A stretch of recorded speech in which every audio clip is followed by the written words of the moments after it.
Okay, it is now 8:30. Welcome to the Conscious Contact Group of Alcoholics Anonymous. My name's Ron. I'm an alcoholic. Hey, Ron. How you doing? The Conscious Contact Group, it's a 1-hour speaker meeting. And if you'd like to get involved with this group, we are holding a business meeting on the first Saturday of every month directly after the meeting. I believe that's today.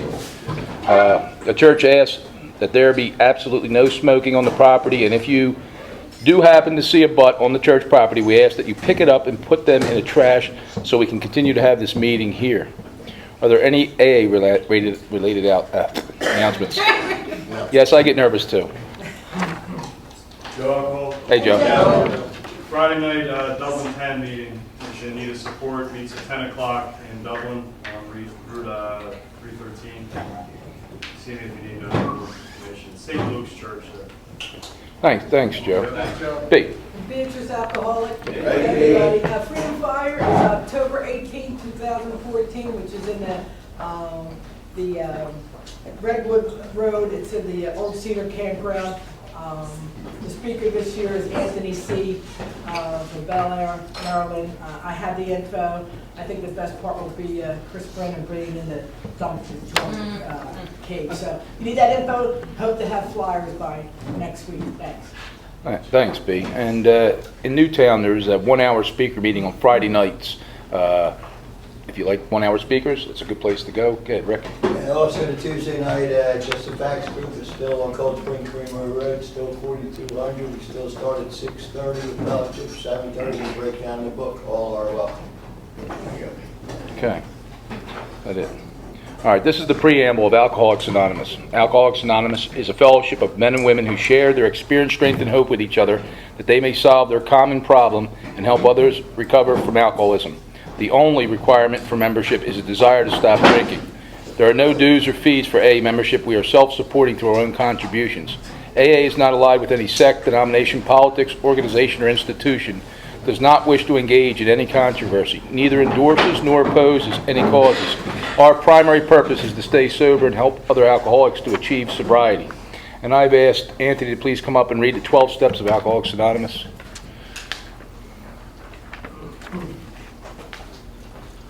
My name is Anthony Legato. I'm an alcoholic. Hey. And these are the steps of Alcoholics Anonymous. 1, we admitted we were powerless over alcohol, that our lives had become unmanageable. 2, came to believe that a power greater than ourselves could restore us to sanity. 3, made a decision to turn our will and our lives over to the care of God as we understood Him.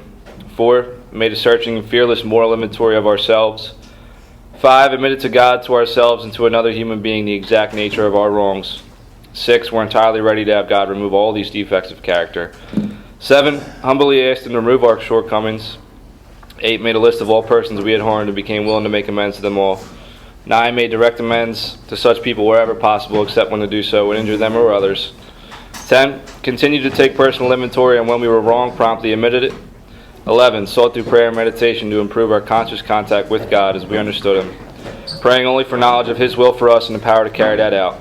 And 12, having had a spiritual awakening as the result of these steps, we try to carry this message to alcoholics and practice these principles in all our affairs. Thanks.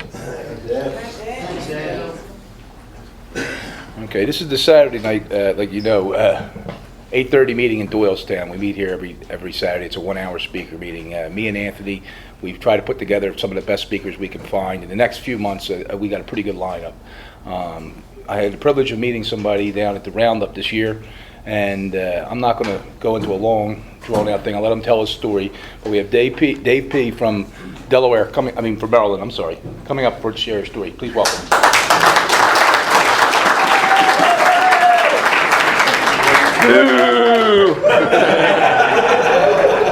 So if you like what you hear, come up and feel free to say, "Thank you, you were awesome," and if you don't, complain to him. Hi everybody, I'm Dave Phillips. I'm a recovered alcoholic. Hey. I say that because this book tells me to introduce myself that way. If you have a problem with that, take it up with your sponsor. Don't take it up with me because I'm not into debating. Debate was settled a long time ago. Read a couple things out of the book. You know, I mentioned this. I get to talk a lot up and down the East Coast, and I mentioned this. This is a 4th edition big book, and it's not that old. You know, and either this is like really well used, and I think it's not even 2 years old, or they make really lousy big books. And my sponsor knows me. He would say, Dave, they probably make really lousy big books. You know? But I digress. All right. Forward to the first edition. It says, we of Alcoholics Anonymous are more than 100 men and women who have recovered from a seemingly hopeless state of mind and body. They lied when they wrote that. I don't know, you all don't do that. You know, I don't lie, you know, when I'm writing stuff, embellish. But they actually had 86. Dick B says they had 87.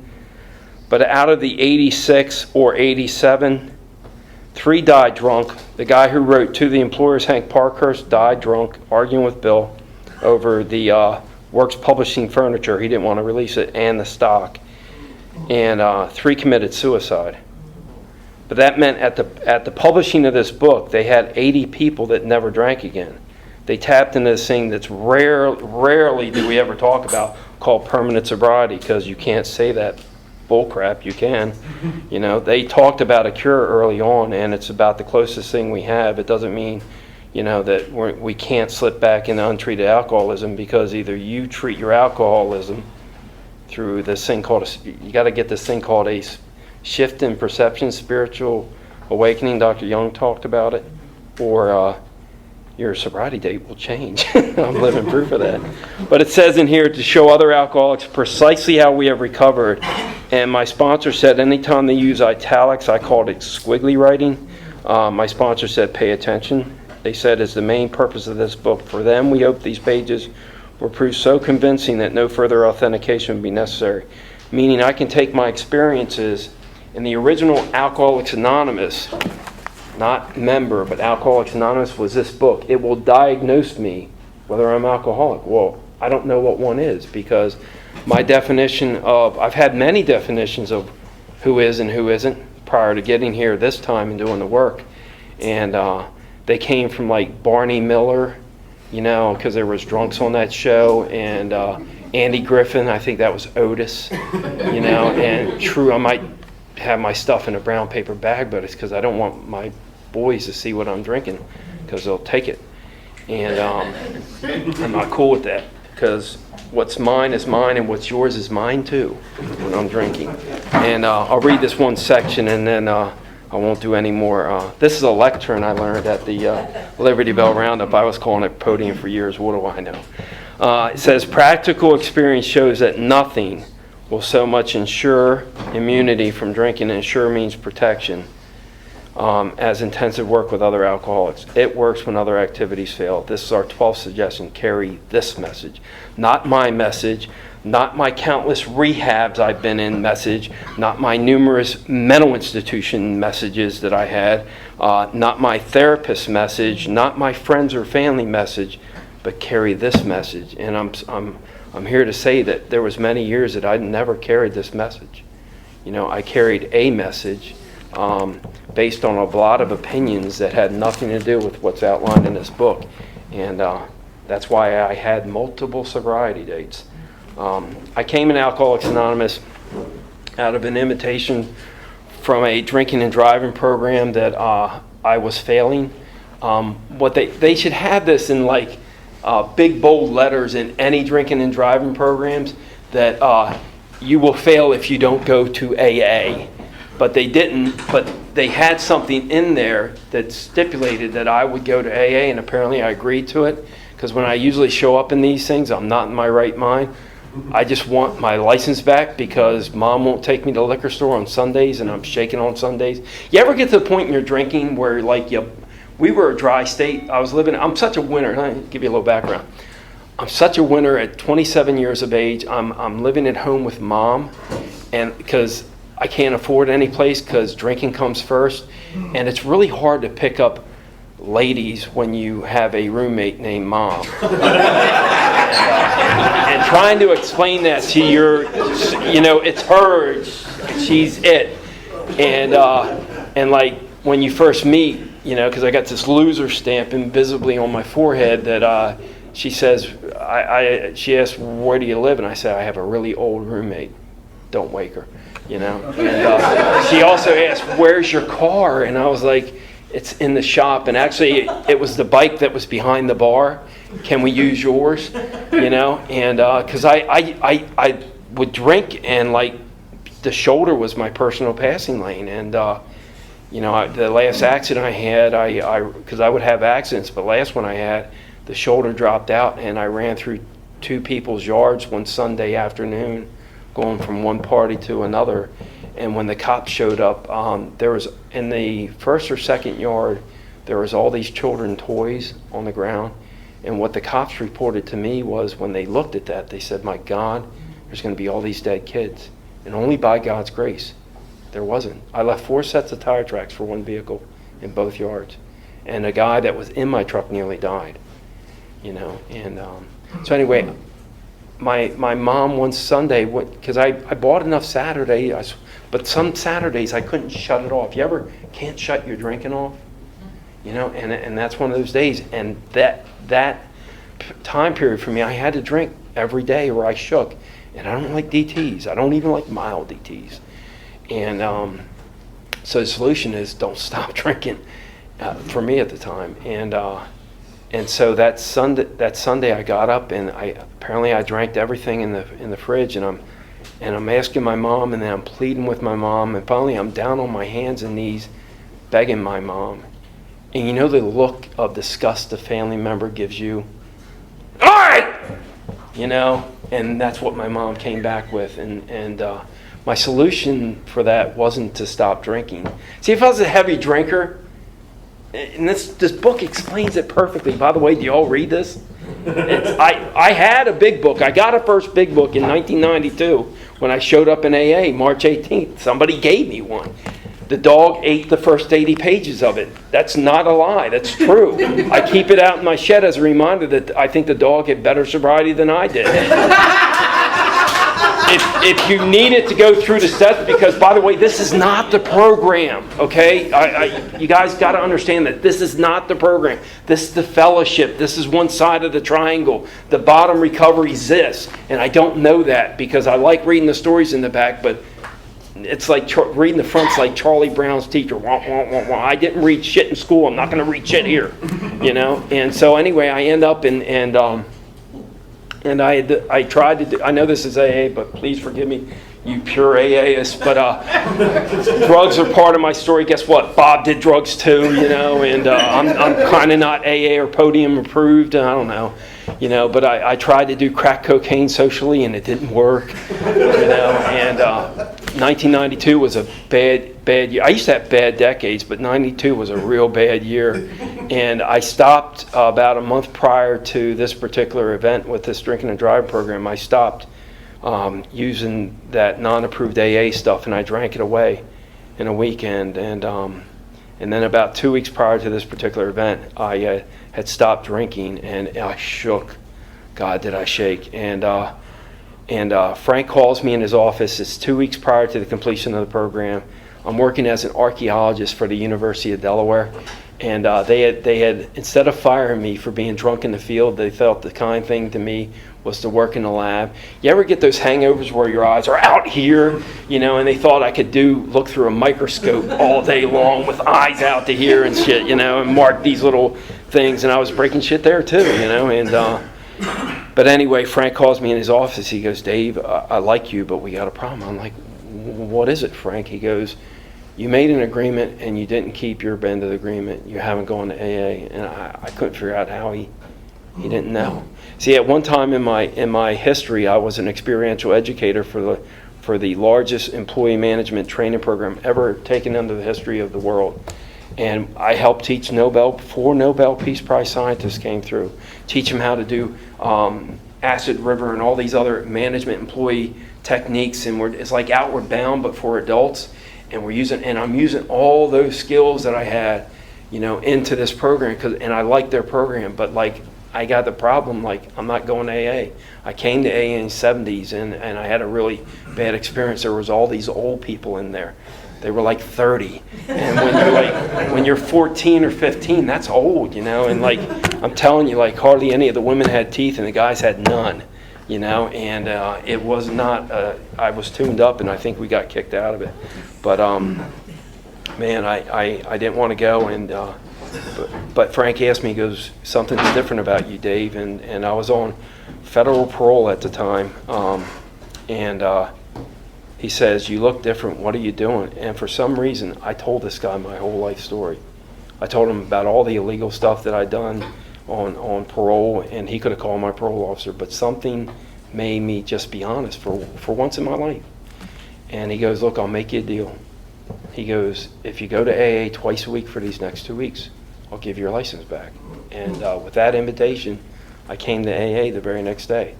And I was a meeting making, you know what.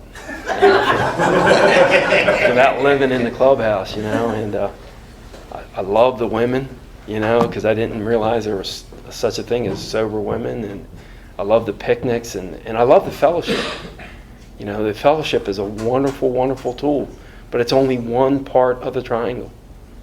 And in there, I'm sure somebody must have told me that, you know, the same person will drink again. They say the same man will drink again, but damn it, we're men and women, so the same person will drink again. I guess be politically correct. And in 2.5 years, I drank again. I didn't have any reason to drink. You ever wake up one day and you're drinking? You don't realize what happened? 1995. And by this time, I had taken a hostage prior to getting sober, and we had kids, and she had no clue what she was in store for. And I was full of rage. You know how a lot of people say I don't jail very well? Well, I'm a freaking chameleon. My last roommate in federal prison was the Godfather of Rochester, New York, Charlie Oxendovino. True story. And sorry, you're on tape, Charlie. And he was in there for a lot of stuff. And I'm not that type of criminal, but I quickly learned how to fit right in. And I can jail, thank you very much, quite well. One thing I could never do is sobriety well. Because when I leave you people and go home, they're left with me. And I'm left with, you ever see that movie Alien? Remember Sigourney Weaver when they said the thing comes up and catches your face? When I wake up or in the morning, I'm on me and I can't get me off me. You with me on that? And that's what it's like for me sober. And every day it gets worse and worse until I can't stand sobriety anymore.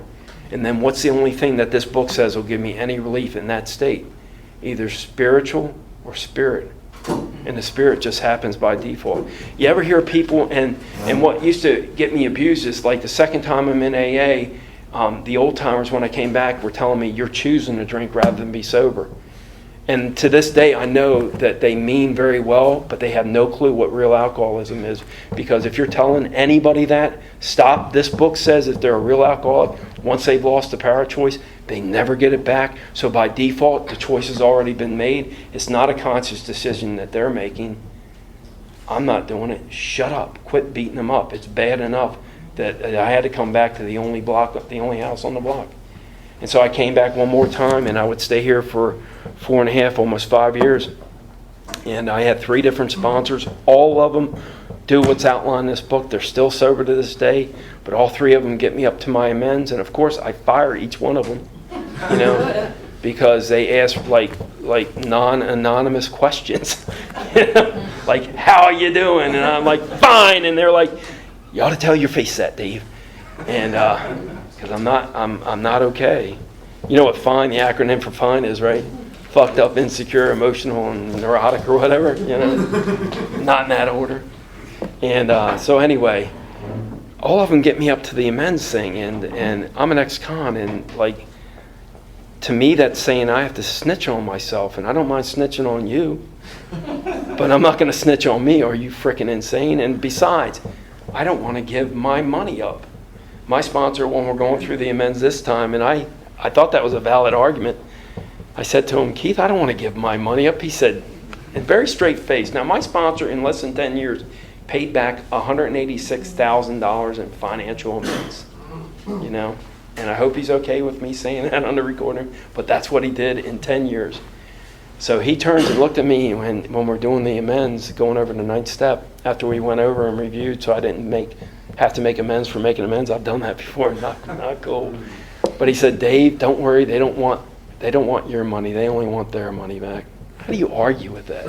I don't have an argument for that, you know? So anyway, like, when they would ask me, how's those amends coming, I said, I just did one this morning. You want their freaking phone number? You know, and shut them up, you know? But at 4.5 years sober, I'm looking for the perfect way to do the steps. I don't know how to do that. I like how people sound.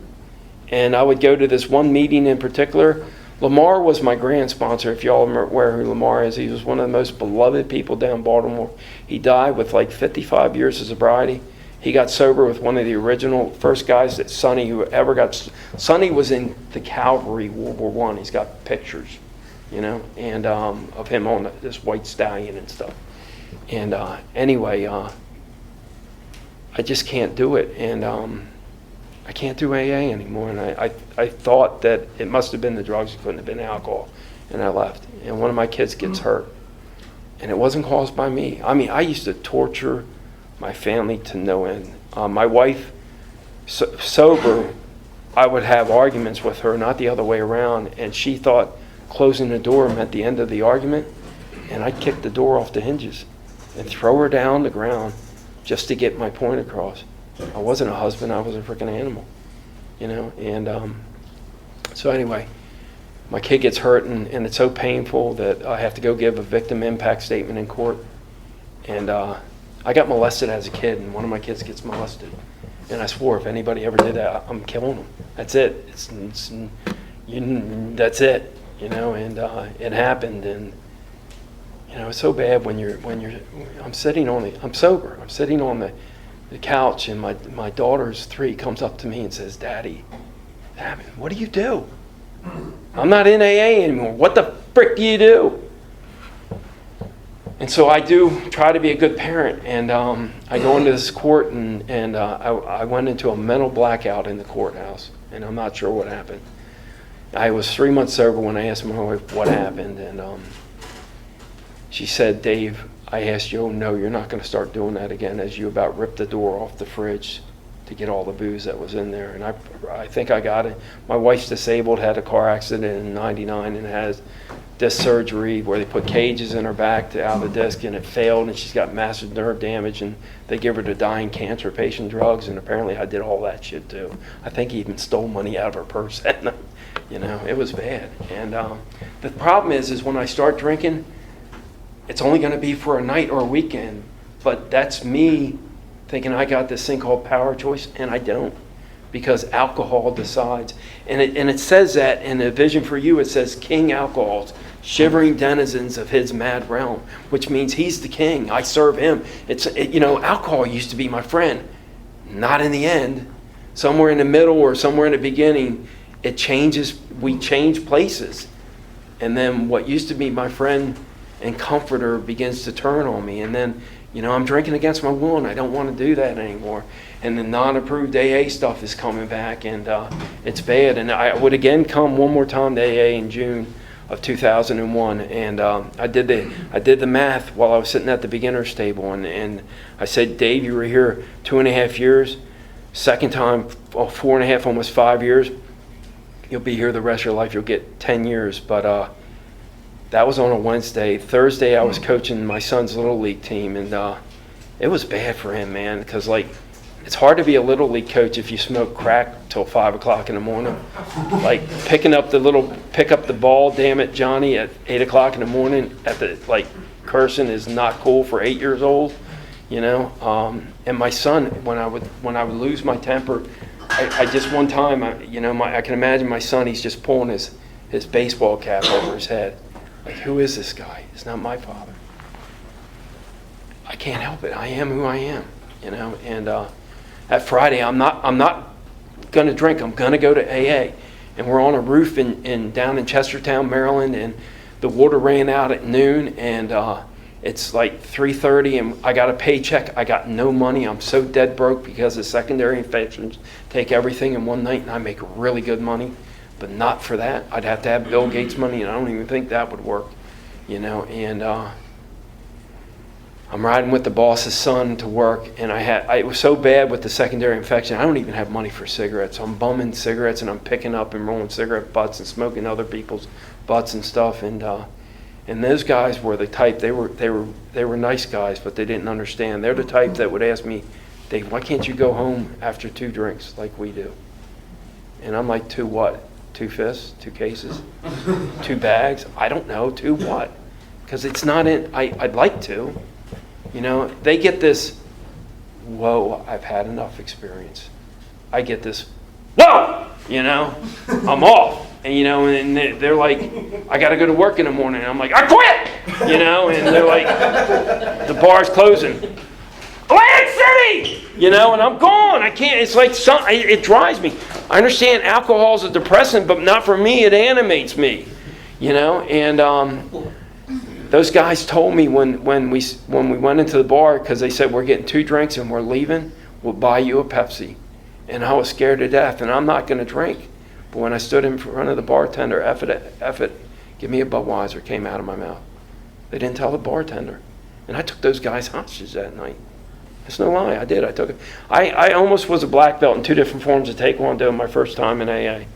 And that made me very, very dangerous, but put me in a lot of dangerous situations. You know, and I'm not a bad dude, but my ego and combined with booze fuels something that I'm not. And you know, off to the races again. And at the end, I was begging whatever God there might be for death. And my sobriety date this time is July 22nd of 2001. I showed up in AA July 21st. The reason I showed up was because a real expensive rehab on the Chesapeake Bay turned me away because they didn't like my insurance. And they said I could go to their outpatient therapy, but you ever get to the point when you're drinking and using where you're like, I'll even take getting arrested. Please, something stop me.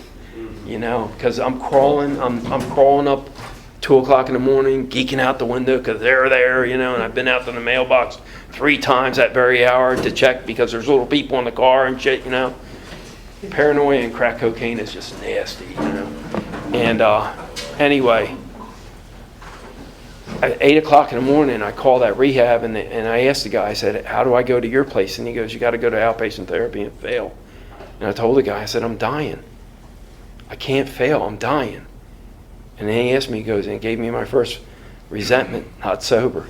But it was like, you got money. And I knew I built a wing on my crack dealer. That guy would deliver to me. But I couldn't ask him for a loan. You know, it's non-refundable. And something stopped me dead in my tracks. And it was the grace of God. I had an epiphany. And I was not in my right mind. But there was a guy that came up to me in June of that year. And it was like watching, right then, like watching a made-for-TV movie, like the clouds parted. And I'm watching this guy come up in this vision. And he says, my name's Dickie. If you ever want help, please call me. Please call me. We'll help you. And the miracle is that meeting list was right in front of me with about that much dryer lint on top of it. And the miracle of AA is, when I called right then, he was there. God had put that man in my life. We don't know when we're going to plant the seed. We honestly don't. And so I came back to AA that day. It's not my sobriety date. July 21st is when I showed up. My sobriety date my first sponsor gave me is my first full 24 hours without no mind or mood altering substance the very next day. I didn't care. I didn't care what you call it. I just tell me what I got to do. And so I'm told a lot of things that don't line up in the book, like write gratitude lists. No offense to any of you gratitude list writers, but guess what? It ain't in the book. It didn't make it better. Matter of fact, it made it worse. I was told to share at every meeting, but only talk about the good stuff. But the problem is, like, I took my elderly mother on a crack run up to Philly, and she ran over a cat, and I almost punched her in her face because she wanted to stop at 2 o'clock in the morning. Sons don't do that to their elderly parents. I took 2 of my oldest kids when they were real young on a dope run up in Wilmington, and guns got pulled out, and my kids almost got shot. Parents don't put their kids in that situation, but I did because I'm a freaking drug addict animal. I'm a junkie. I can't differentiate the truth from the false. And when that stuff hits me in an AA meeting, I got nothing, but I feel like I'm literally being crucified right there in your seats. And I'm doing 3 meetings a day, and it's not relieving it. So I don't have anything good that I can share, you know. And by day 13, my own wife tells me to go back to drinking and take a tranquilizer while you're at it because you're a miserable, you know what. And she was right. And on the way to an AA meeting was a men's meeting, about 50, 60 guys in there. I tried to commit suicide, and I'm cussing God at the same time. At the last minute, I look down, there's that anti-suicide device called the airbag. And I veer away from the telephone pole, and I went there, and I bled at the meeting, and I'm crying, and she's so mean to me, she's so mean to me. And this old truck driver, Charlie, he died last year with like 45 years of sobriety. He said something, and I don't know if he remembered it. He's probably said it a lot to guys like me, but I'm still talking about it to this day. He said something that caught my attention, hurt my feelings too. Thank God, because he told me the truth. He said, "Kid, I've been watching you for over a decade. Every time you come here, you do BB and CC. You've never done AA. Why don't you please do AA?" But my response is, I got it. I got this. Ego. And so 1 month sober, I'm down in a meeting in downtown Baltimore. I don't go there for the meeting. I went there to go get tickets for the Sunlight of Spirit conference because I wanted to see Clancy. I heard he was speaking again. And I know Johnny Harris and those guys, and I wanted to talk to them because I need help. Because I'm dying in your rooms. And Marvin said, "I don't know if we can get you tickets, but Dave, please come. We miss you." Lamar used to say a prayer for all his sponsees that would go out of AA. And I asked Lamar this time if he said it for me when I left. And the prayer goes that, Father, make him miserable as shit, but don't let him die. And him and his wife would say that prayer over and over for me. And I asked him, he said, "I said it for you." I was like, "It worked. I'm here." And I'm in that meeting, and I asked this old gray-haired guy for help, and I didn't identify the woman who was celebrating the 3rd anniversary drunk-a-log, because she talked about tipping on the curb drunk and bashing her face. And that was a Tuesday night, hell, Monday morning for me, come on. But she talked about looking in the mirror, and the eyes that stared back were black as coal, and she was not born with black eyes. And I had that experience, man, and look for the similarities, not the differences. And that hooked me, man. And then she talked about it. She talked about being given a sponsor and being rocketed into a 4th dimension of existence by doing exactly what was outlined in the book. And she pulled me with a vision of hope. I was scared to death to go around those people. So scared, I took my alcohol abusing wife. I'm married to an alcohol abuser. You know what they are, right? You order them an $8 cocktail and they drink freaking half of it. I buy her a 6-pack of beer 2 weeks ago and she still got 4. Are you freaking? And they're the tall boys. And I'm like, why? I don't do that. That's for effect because it doesn't bother me any. It used to because it doesn't taste that good. Are you kidding me? But I asked my wife after the meeting. I was like, on the way home, did you feel something? She goes, "Yeah." I said, "Do you know what it is?" And she goes, "No." Neither one of us knew that night, but in our hearts, our spirits knew it. Is we were home. My Father had welcomed us home. The prodigal son has returned, and I had no clue. So that night, I get a sponsor. I don't pick my sponsor. Quit trying to pick somebody you identify with. If you're like me, you're homicidal, suicidal. Don't pick somebody who's homicidal and suicidal because that's not a good match. I didn't know this guy from Adam, and he asked me if I had a big book, and you know what happened to mine. And my wife, who's sitting next to me, said, "He can use mine." And I look at her like she's growing another head out of your neck, like, "What are you doing with a big book? You're not a drunk." And I know now why she wanted one, because she wanted to know why I do what I do. Why, when I'm sober, I'm not a happy camper. And why, when I'm drinking, I can't stop, even though I got all the reasons. I got my children, please. Daddy, please. You know the rule. You know the rule. And so George asked me if I knew where the doctor's opinion was, and very smartly I said, "Yeah, I know right where Dr. Bob's story is."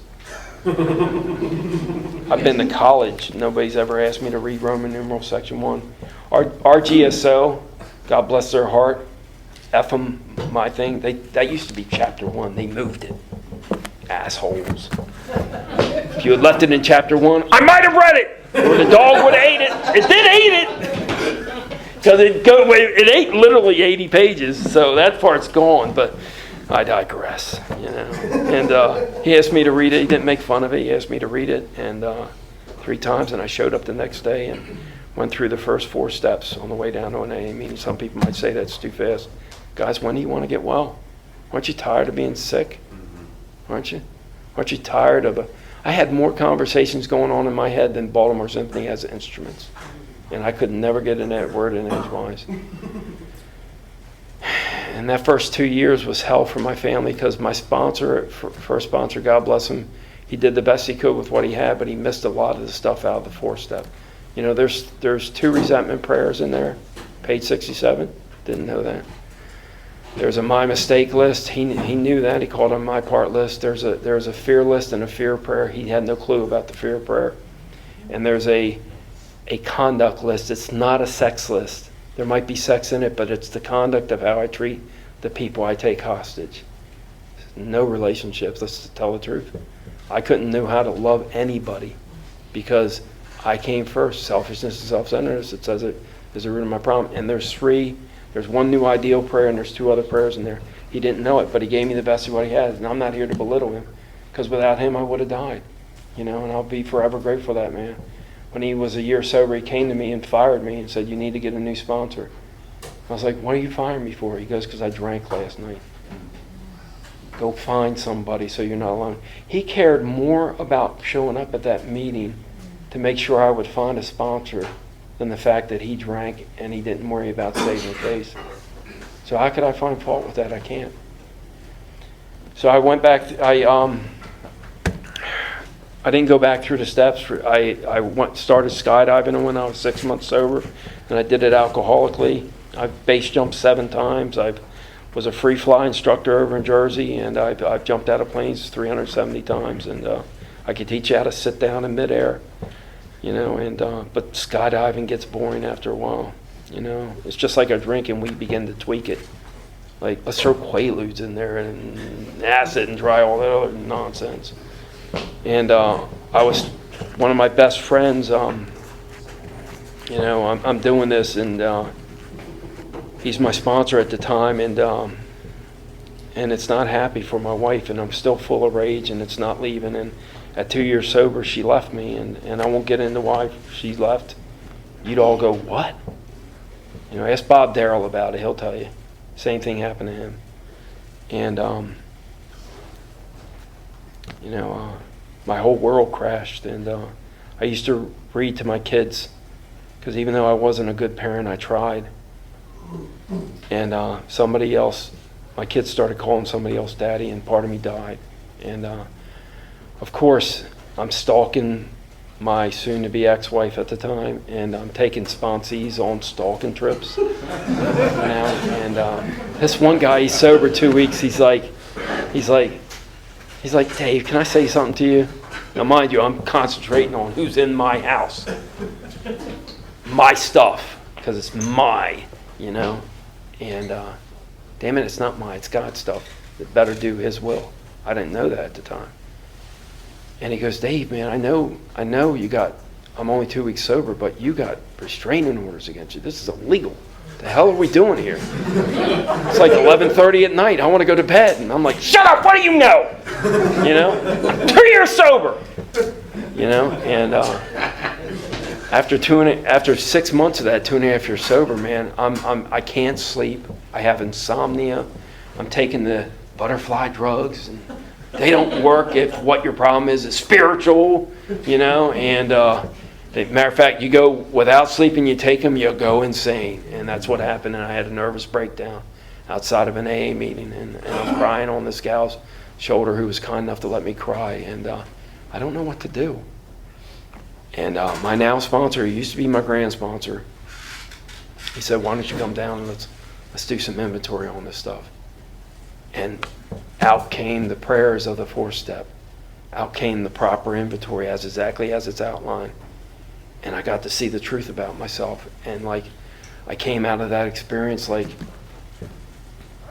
I could no longer have any judgments of how she chose to leave. I could not have lived with me. My God, how she stuck with it as long as she did. And so I went over my 8-step list with my sponsor, and I went to set these matters right with my wife and kids. And I asked them at the end, what would you have me do to make it right? And I went to each one of them. I didn't do a group amends because I didn't harm them as a group. even though there was times I harmed them as a group. And the book says we go to each individual, and each one of them said, "Dad," and the wife said, "Husband, stay away. But please support us. We need your financial support." Because I wasn't doing that. I wasn't paying no support. It's my money, and whatever you need me to do. See, I walked out of that fifth step with freedom like I've never had before, because from that point on, my happiness was no longer dependent on anybody else. Not on my stuff, not on who I'm with, not on my appearance, nothing, but solely on my relationship with God, who I agreed to work for in step 3. Because from step 3 on, according to my big book, our big book, our life is no longer any of our business. And when we're about our Father's business, we can go anywhere. And I got to experience that. And so after about 3 or 4 months, the wife invited me back as a friend because he was becoming abusive. And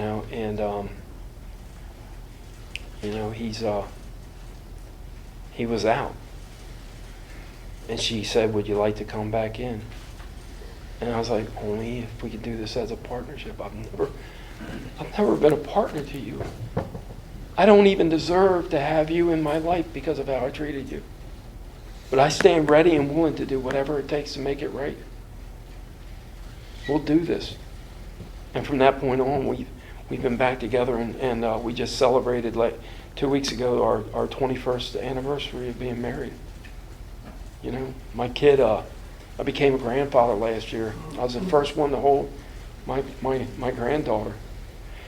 The thing about untreated alcoholism in the room, I'm sober at like 2 years at the time, and I'm so full of rage, and Stephen was like 3 at the time, and I'm not sure what he did that night, but I'm babysitting him, and I went into a rage, and I threw the kid up against the wall, and I'm banging him, and my hands went from his shoulders to his neck, and I choked him till he turned blue, and something made me drop him.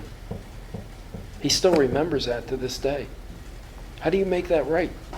I was sober with you guys. And of course I talked about it in the meeting, and of course I'm given the, because I think I got to talk about it, It's a problem shared is a problem halved. That's a lie. I'm focusing on the problem. It makes matters worse because I'm not about the solution at the time. And so anyway, the family gets reunited, and I'm still skydiving, and I own a construction company, and I'm making, 4 to 6, $8,000 a week and clear, and after bills, and I'm doing what I'm supposed to do, and God, I wish it was constant. It wasn't constant, because if it was constant, I would have been a millionaire, but it's not. But I got a lot of people working for me, and I'm skydiving a lot. I'm jumping out of planes twice a week, 10 to 15 times a day. I got my own equipment, base jumping equipment and skydiving equipment, and I'm trying to learn how to do high performance landings, and they're dangerous because you come smoking in, dive in your canopy, and you pull back. And my friend Donnie tells me, "Dave, you're being dangerous." And we're jumping all over the place. I'm getting ready. I'm doing wingsuits because we're getting ready to go base jump in the Alps and do wingsuits in the Alps. And I'm taking Donnie with me, and he can't afford a lot, so I'm paying it. His equipment was ratty, so this book says that if you know your friend's going to be in trouble, you buy the tools he needs. And so I bought him the new equipment that he needed, because I don't care. I want you to be safe. But here it is. He goes, "You're being dangerous with swooping. You need to go back what we showed you in the beginning." And my response was, "I got this." And the very next jump that I jumped with him, I hit the ground so freaking hard. I shattered my pelvis, my sacrum. I sheared off my tailbone. I broke both my feet, and I nicked my femoral artery, and I died on the ground over in Jersey. And by God's grace, there was an Army demonstration team jumping there at the time, and one of them was a medic, and he IV'd me up, and they're calling for an ambulance. He said, "You better medevac him, he's crashing." And I came to 13 and a half days later. I have a drug-induced coma, paralyzed from the waist down, and I'm on drugs. They're killing heroin addicts up in Wilmington with fentanyl. And I've been a junkie since I was 15, and I'm scared to death. How am I going to get through it? So my sponsor comes and sees me, and And I asked him, I'm crying, how am I going to get through it? And I thought he thought I was talking about being paralyzed, and I'm not. I'm looking at what they got me on. How am I going to get through it and not be a junkie? This is freaking fentanyl. It's killing the heroin addicts. He goes, Dave, you're a recovered alcoholic. You follow the direction of the steps. God will get you through this. Tell your doctor you're an alcoholic. He says, you'll never be pain-free. In your condition, they'd have to knock you out, and they ain't going to do it. You know? Take the minimum amount, but I can't give you any medical advice. Thank God my sponsor, he says, we do not take medical advice from people without an MD. I don't care if you stayed in a Holiday Inn last night or played one on TV. So I don't do that, you know. And what the fellowship that had grown up about me, because I was somewhat, for the most part, about my father's business. I had no business skydiving because I did it alcoholically. But, you know, it's a hobby, you know, and I'm not here to belittle skydiving because it's a wonderful, wonderful thing, you know, but my father wants me doing other stuff. And the fellowship that had grown up about me not only bought me AA meetings, my very first AA meeting in the hospital was guys that I had never met before from the last stop. Someplace most people in AA would never, because you never go down there, you know, because they're there, you know. And there's people that were like, those guys, they may not talk the best, they may not have the fanciest clothes, but they brought me the manna from heaven, and I'm sitting there bawling in my first AA meeting with them, not because of them coming there, but because I know I should have died, but my father saw fit otherwise. And man, those guys, I can never repay them for that, but it means I have to try.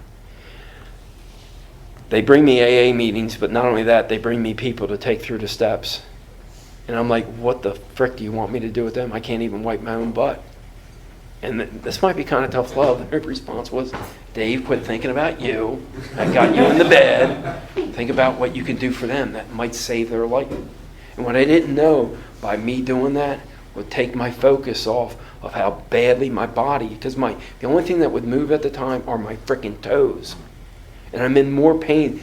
I'm telling you, like the fentanyl doesn't even touch the pain. The doctors, a traumatologist had the top surgeon on the East Coast, which is Zach Cooper at the time, put me together. Nobody else would even attempt to touch me because every time a normal orthopedic surgeon that I go to, they won't even see me because the injuries were that extensive. I didn't know that. And so when they tell me to shut up and take the guy through the steps, I say the most spiritual thing I think anybody can say is, okay. When God, through his kids, are asking you for help. And that guy didn't say sober, but I did. So I'm trying to come off the meds. I don't like being medicated. I used to like medications. I used to rifle through people's medicine cabinets and stuff. Probably ate birth control thinking it would do something. You know, I used to love coming across those bottles. You're different. You know, that's like, don't take with alcohol. God, I love them, you know. You got to do it with alcohol, you know. I fell in love with Quaaludes and shit, you know, and man. Anyway, I digress. I'm like something inside of me and do the steps. No longer like being medicated. I don't even like taking non-drowsy cold medicine, and I got allergies bad. So it's because I don't like feeling shifted at all. My center is to be an awake and aware of God. It's not because I'm anti-medicated. Don't get me wrong. I've had to be on narcotic medications because I've been operated up the wazoo. I hope I never see another night. You know how people collect tattoos? I collect scars. You know, and it's not pleasant. You know, and but I'm trying to come off. And 2 weeks before I was able to come off, I'm 2 days without the meds, and I'm going from a wheelchair to a walker, and I'm in so much freaking pain that I can't stand being in my own skin, and the only time I get relief is when I'm asleep. And I looked up at God after 2 days, and I said, either you take the pain now, or I'm going back on the meds ASAP. He didn't take it. I went back on the meds. 2 weeks later, I was able to come off of fully everything. Addicted to none. It was like having a flu for the weekend. I didn't need them because I don't like how they feel. Somebody explain that to me. I'm a junkie, drug addict, whatever you want to call it. And I'm not that way anymore. I've changed. And so I'm continuing working with people, and some are getting in, some aren't. But here's the miracle. I'm taking this kid Mike through the steps, and I'm using a walker to get around. and my legs don't fully operate right, but my feet and calves do to some degree. I still have massive nerve damage to this day. I still have a fractured pelvis, and my pelvis is still fractured this day. I'm probably not going to feel well after standing up here for this, but that's okay. I'm working for God. Let Him deal with that. But anyway, I go through this. I'm in this meeting, and I don't want to do what I have to do afterwards, because I got to take this kid Mike through the steps. And he's a college student. He's getting a degree in criminal justice, and I don't want to freaking do it because I want to go home and go to sleep. It's the only time I'm without pain. But I didn't agree. My life is not my business. It's God. So let's fucking do this. So I walk out to the truck, and I'm walking with the walker. I'm like the old person, and I'm not old, but I am. And I have empathy for Grandma and Grandpa now. Trust me on that. And I throw the walker in the back, and I sat down in the truck, and I had to lift my legs up in the truck. That's still how paralyzed I was at the time. And we did this thing called a set-aside prayer, and I'll read it right here. This is not the same one that I read, but it's. I'll try to read it without glasses. It says, "Please God, please enable me to set aside everything I think I know for an open mind and a new experience. Help me see the truth about the general info of this book, the meetings, the 12 steps in my disease, sponsorship and being a sponsor. Help us, God." And me and Mike said that prayer together. And we opened our eyes and we opened the book, and guess what happened? I don't know what happened for Mike, but what happened for me, the pain left. For 2 hours, we're in the book. I don't know where we're at in the book. Not really important for the story. We do a closing prayer to bring God, allow us to bring back us to the present moment. Mike goes his way, I go my way.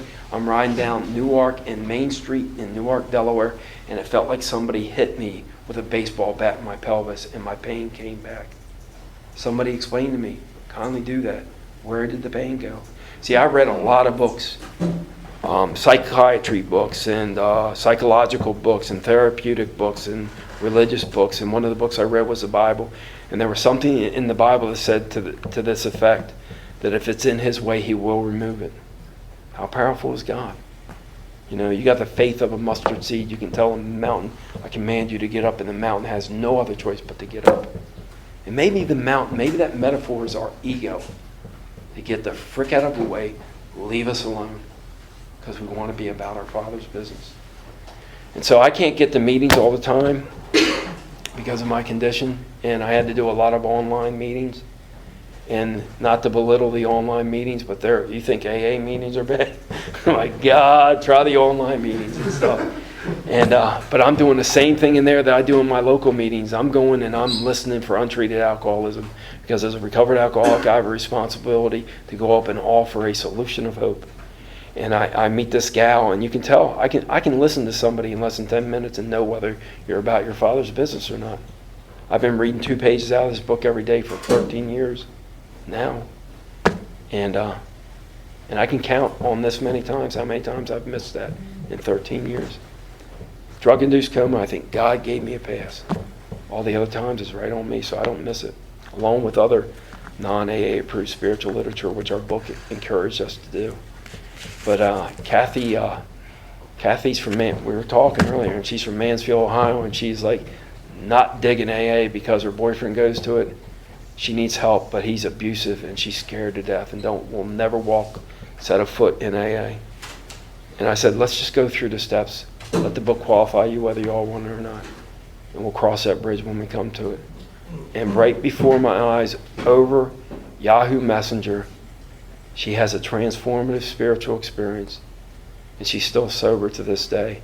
But when we got up to 12, she goes, Dave, I can't do that. I can't go in AA. I'm scared. And fear is a lack of trust in God. Ann Smith, Dr. Bob's wife, said worry is a sign of atheism. How big is your God? There's no such thing as a good fear. It prevents me from being the man, and you, if you're a woman, being the woman God wants you to be.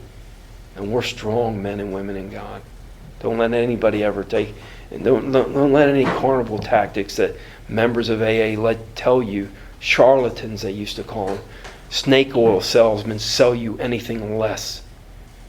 Because it is less, anything less than what we offer here. And she didn't. And in October, we might have an Acts of Recovery in her town. We're going to fly somebody in, a best friend of mine. He's speaking next week with Clancy at the Washington State Convention, and I asked him, I said, would you please come? He was willing to drive 1,200 miles to speak for an hour. I only had to drive like 75 going up here. You know, that's why I've like been up and down the East Coast. Nobody pays my dime. I don't care. You don't have to. I got the money and the date's open. It's yours. We go where we're asked, but we only go where we're asked. You know, otherwise we'll probably get lynched. You know, I digress. But anyway, so life hasn't been perfect, and I'm not here to say that to give you it's all been puppy dogs, kitty cats, and rainbows, because it ain't. You know, I do a lot of guided meditation and quiet meditation. Mark Houston, one of my dear friends until he died, he was one of my spiritual advisors. He said, "How much of God do you want? You go to an ocean with a thimble, and if God's the ocean, you're like you're a fish in the ocean, and God's kids are there. They're aware that the ocean is God, and I swim up to them and say, 'What's water?' And I'm in it. I don't have a clue." Chuck C. talked about, you know, if I was to use this, it talked about, you know, you look at this thing, you got the universe right here, and everybody's in this universe. All of us are, whether we realize it or not. And when I get here, that's where I am, because it's a conscious separation. And what Chuck said is we need conscious unity. And I wake up in here when I'm done, when I'm finally ready and willing, you know, and that's the only thing none of us could ever give. And so we're doing this deal, and you know, I want to talk about amends because we're almost out of time, because they have played such an important role. I went to make amends to my mother-in-law while I was writing my first 4-step, and I had her on the phone, and figured she and George, my father-in-law, owed me money. Not, you know, they gave us a trailer to live in. What a scumbag, you know. And but I had her on the phone, and I figured, let's make amends. I never ran it by anybody. You know, our illness centers in here. Not just the obsession, but the ego, the selfishness, the self-centeredness, driven, you know. And I said to her, "I forgive you for everything you've ever done to me." That was not her response, man. I had to hold the phone out here. But I heard what she said last was, "I never want to see you again." And the shame was, in 2 weeks I was up to making amends. Blew the opportunity. You know, remember I told you I have to make amends for amends?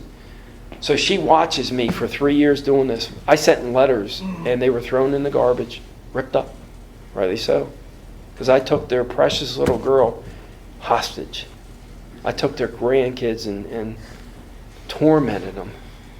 You know, my family had the worst case of alcoholism, mine, and no effective mental defense against it. Only by the grace of God that they even survived it. And you know where it says when we must be willing and ready when we're called? 3 or 4 years to the date, I get the call, and I'm skydiving with my wife in Jersey. She doesn't skydive, and we're at the Sheridan Suites, and I get the call at 12 o'clock at night. I don't want to cry. My father-in-law had just died in my mother-in-law's arms. And my mom calls me. I call her mom today because that's what she is. And she said, "David, please, George has died. Would you come?" This woman couldn't stand the ground I walked on, but asking me. I came. Drove like a maniac with my wife. Got her in time to see her father get his last rites from a priest. That's what Catholics do, I guess. I don't know. I'm not Catholic. I go to a lot of Catholic churches, though. And as they're getting ready to do the last rites, I step out of the room because I know I have no business with the abuse that I did toward that family. And they invited me in to be a part of it. My next anniversary, she bought me a shirt and tie so I could be presentable to you guys. And she called me son. I don't deserve that. See, if you're alcoholic as I'm alcoholic, I belong dead. I know I belong dead. Sober, I was a piece of crap. I don't deserve anything. Yet God sees fit otherwise. The last amends I'll talk about, because we are literally on the mark. One of my older sister was born different. She had an umbilical cord wrapped around her neck. Blue baby. and they didn't know she was mildly retarded. And I was not a good brother. I would have chewed my arm off rather than you knew that she was my sister. If she had been beat up by people, I would have just walked the other way. Because that's what type of person I was. You know, the world, I'm out here. I'm out here with you, I'm out here. I'm a universal one. And when I went to make amends to Lorraine, I asked her, what do you want me to do to make this right? And she goes, I just want to be part of your life. Help me. The state had her medicated like on tens of thousands of milligrams of Depakote and all this other psychotherapy, and she was walking around like a zombie, and she asked my wife and I to get involved with that. And my wife did. I'm not a doctor, so I can't really do that, you know. And my wife had her step down, but she asked to make amends, please come and pick me up every day and let me be part of your family. She can't have kids. They sterilized her when she was 13. Can I be part of your family? I was like, yeah. So every day I go over. See, we don't know where these amends are going to get us, guys. We don't know. So don't disappoint it, because if you wait, they're gone. So one day I'm working on my truck, and my sister's sitting on the stoop, and my little 3-year-old, my youngest daughter, is playing in the driveway, and my mom pulls up, and I go back to what I'm doing, and my mom's in a brand new Hyundai, and they had really fast RPMs. My mom's already pinned the guy, ran into him, into the gas station. She's not supposed to drive him, but nobody's taken her license yet. Not her fault. And all of a sudden, out of the corner of my eye, I see my daughter flying across. I'm like, what the hell? And then I hear and I'm like, wow, you know, and all of a sudden I'm hearing screams from a human being I'd never even heard in the movies. And every one of those screams is, David, please help me. My sister, who I wanted nothing to do with, saw my daughter getting ready to get run over and pushed her out of the way. And my mother's car ran her over, dragged her till she couldn't walk anymore.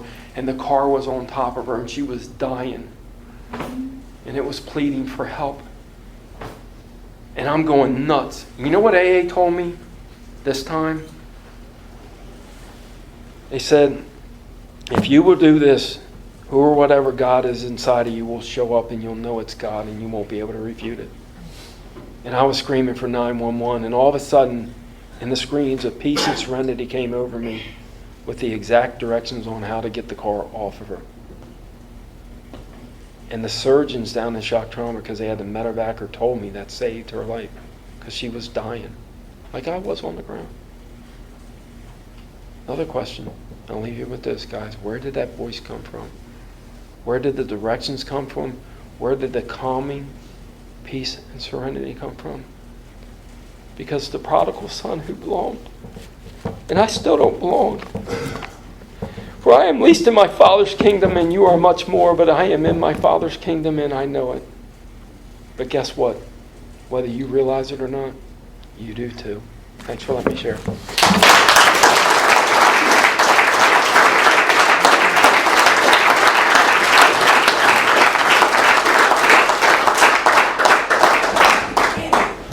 I'd like to pass our basket around. It's vitally important to the survival of our group. And again, I'm humbled to be in the presence of Dave, that come all the way up here from Maryland and share this Saturday night with us. And I thank you all for coming.